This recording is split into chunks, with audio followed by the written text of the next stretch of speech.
2 weeks ago, the Israeli military targeted you and other senior Hamas leaders right here in the Qatari capital. How did you and the other senior officials survive that attack?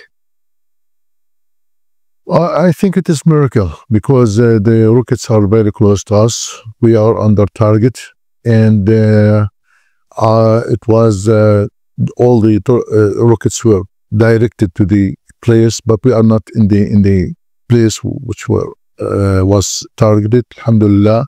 It struck a different room, is what you're saying? We are in a different place, yes. Maybe they have misinformation about the situation. The target is so heavy. They launched more than 12 rockets against the office of Dr. Khalil, and they destroyed completely. They killed 5 people there. It was a brutal attack on us. So I think it was long and very strong message to us and even to Qatari. That we are not interested in negotiation. We want to kill, we want to destroy, we want to assassinate. This is our own policy to handle the whole situation. Do you feel safe in Doha? No one can be safe. Israel, I think that is a country of terrorism, a country of a state of horrific action, genocide. They want to kill and to kill and to kill to prove that they are the super power in the Middle East. So no one can give guarantees that Israel could not do it again here in Qatar or do it in other places. When you were targeted, at that moment, you and other senior Hamas leaders were reviewing the latest ceasefire proposal from the United States. 2 weeks later, where do ceasefire negotiations stand now? Now everything now is frozen. Frozen because that Israel is not interested in negotiation. They are not interested now to have good contact even with Egypt or with Qatar or to achieve a peaceful agreement for the ceasefire in Gaza Strip. So how do you view the United States' role and specifically President Trump's role going forward in these negotiations, in the process of ending war? Suppose the United States to be honest and a neutral mediator. The Americans, they lost their credibility. All the time they support Israel on the account of the Palestinian people, and they never fulfilled their promises. This is the problem of the America. They could not prove that they are honest and neutral mediator. This latest American proposal calls for you to release all the hostages, living and dead, in exchange for thousands of Palestinian prisoners, an immediate ceasefire, and the start of negotiations to end the war. Why not take that deal? I think we have to now to reach a comprehensive deal. We want to finish the war. I know, but I'm asking you about this specific American proposal, if you could answer. We first of all, we insisted to go to the comprehensive deal, to retain all the hostages, either alive or dead. And we said frankly, we can return them in 24 hours. But they refused. You know, the main... Well, they have conditions for ending the war. Their conditions are Israel's conditions for ending the war. They want Hamas to be out of power, and they want Hamas to disarm. Are you willing to abandon power in Gaza and lay down your weapons? Look, first for the power in Gaza, the authority in Gaza, we have an agreement with all Palestinian factions and even with the Egyptians.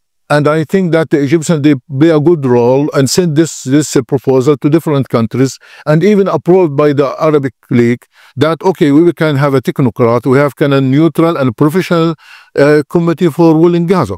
Okay, we finish it. Regarding the disarm of Gaza, disarm of Hamas, I think this is, we have to understand very well that the arm of Hamas is a legitimate and legal weapons which used all the time against the occupation. It is not a terrorist weapon. But are you willing to disarm if it is in the context of a process towards building a Palestinian state? If there is a Palestinian state, we'll be part. We will be engaged.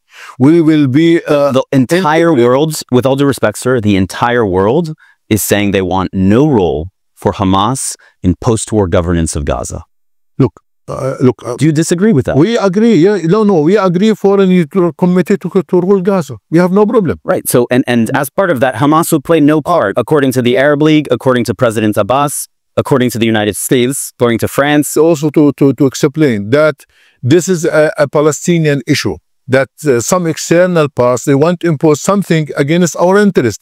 Hamas is part of the Palestinian fabric. You could not exclude Hamas. But as I said again and again, regarding the ruling of Gaza, we are ready to be out of the ruling of Gaza. We have no problem with this. Hamas recently announced that Israeli hostages have been spread out throughout Gaza City ahead of and amid now this planned Israeli invasion of Gaza City.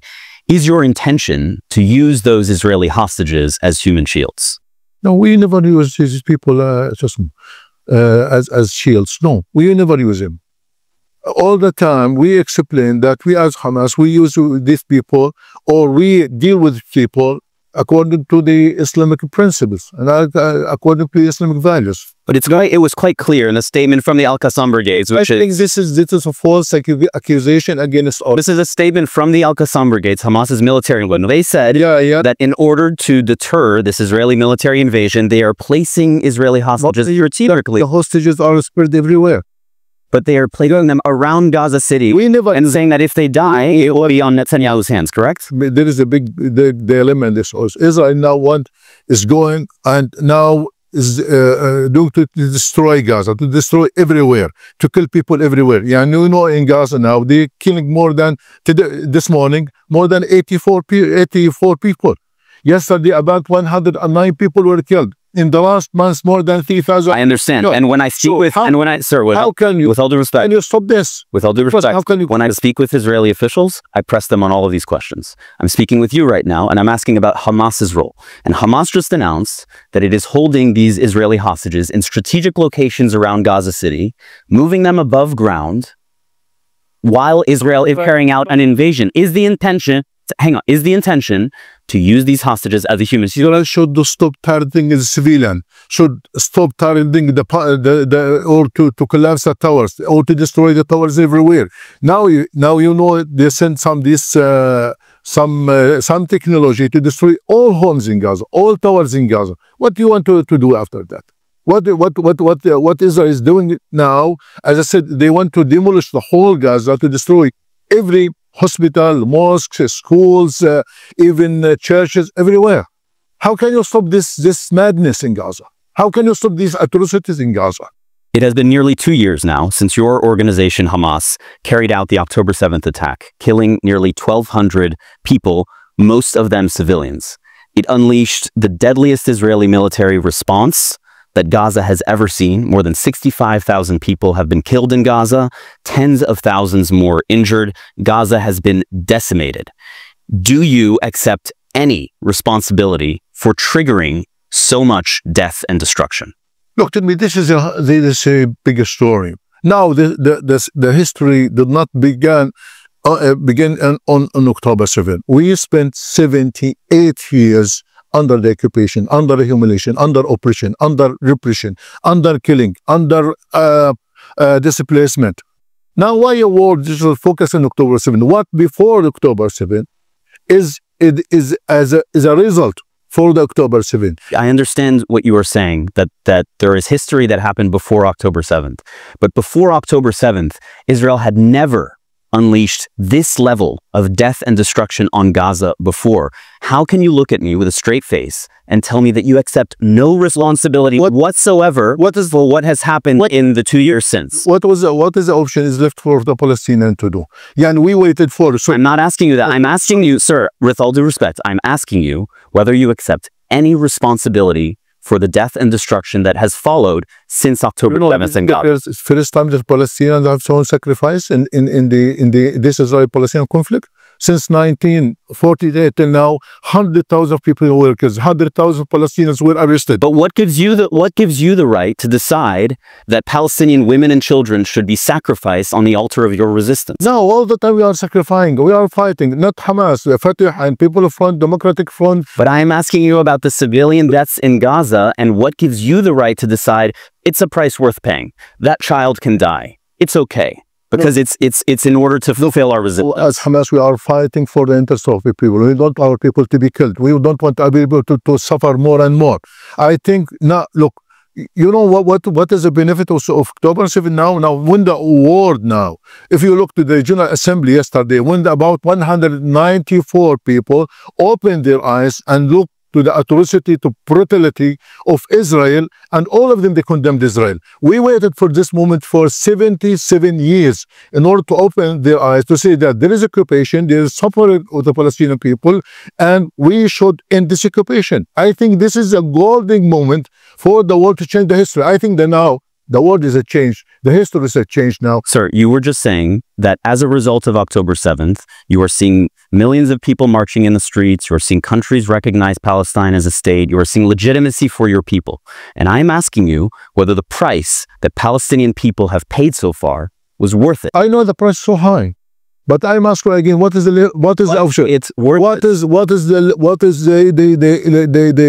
option left to the Palestinians? You know what? We waited for a peaceful process, for a peaceful means since 1993, since Oslo Agreement till now. But I think we got a big. Let me show you the words of your people. Okay, these are people in Gaza, and I want you to hear, because your own people in Gaza say that you do have responsibility for the situation there. I'd like to show you this. رسالتنا لحماس أنه كفى مقامرة ومغامرة بنا. كفاكم يعني أنتم. This is not it. There's more. I have seen this video. Yes. There is more. I have seen this video. I would like you to, there are 3 people here. I would like you to hear their voices. You know, people are suffering. There are some people who blame Hamas. Why will you not listen to the voices of Palestinian people in Gaza? Look, yeah, I know. This is not the whole story. I know, because this is because of the Israeli crimes in the Gaza Strip. It seems that you don't want to hear the voices of people in Gaza who disagree with Hamas, or who want to see Hamas removed from power. But now, why won't you listen to their voices? All the words, listen to me, all the words said yesterday in the General Assembly that October 7 is not a justification for Israel to commit genocide, to kill civilians. But I'm asking you to respond to what these people are saying. Look, these people who want Hamas to surrender, lay down its weapons, and leave the Gaza Strip. I don't know what don't say. Don't ask Hamas to surrender. We will never surrender. We will never. Some of these people are asking Hamas to lay down their weapons and leave Gaza. These people under abnormal circumstances. We put him under target and killing and massacre. What do you expect for people to say? But many people would say, if you look at history, if you look at wars that have been fought, where overwhelming military force has been brought to bear, where tens of thousands of civilians have been killed, that you, as the adversary of Israel in this case, that you have a responsibility to do your part to end the suffering. And that would be to lay down your weapons. We are working to end the suffering of people. Hamas was launched in 1987. All the time you are working for our people, not in October 7. Before that, all the time we are fighting and doing for the interest of our people. Now, the reaction of the occupation in brutality, in killing and massacre, you put this responsibility in the shoulder of Hamas? I'm not putting all the responsibility on the shoulders of Hamas. I'm asking you whether you have any responsibility in this regard. We are responsible to save our people, to protect our people, to do anything. Top Israeli officials say that Israelis cannot be safe unless Hamas is destroyed, right? That's their perspective. That if Hamas is allowed to continue to exist, that you will carry out October 7th style attacks again and again as long as you remain armed. Are they wrong? We want to end the occupation. Are they wrong? We want to end the occupation. Who is the danger in this Israel? It's not Hamas. Hamas never, for example, acting against Egypt or Qatar or Saudi or American or British. I think we are against the occupation. That Hamas is a part of the Palestinian society, fighting for the Palestinian society, fighting for the Palestinian cause. And so it sounds like you are saying what you said don't put the problem on the shoulder of Hamas. No, I think again, sir. Yeah. When I speak with Israeli officials, I press them about what they are doing in Gaza. When I'm speaking with Hamas officials, I press them for your responsibility. And in the weeks after October 7th, you said we will do this again and again and again. There will be a second, a third, a fourth attack. With rhetoric like that, why should Israelis accept to live alongside an organization like Hamas? Before October 7th, do you know that there is a siege on Gaza for 17 years? I'm very... You know that before October 7th, that in the West Bank, they're expanding settlements and building settlements, taking our lands, putting what's called gates in every Palestinian's towns. So I think that October 7 is not a justification to do that, to kill and to commit massacres against the Palestinians. So my final question to you, how does this war end?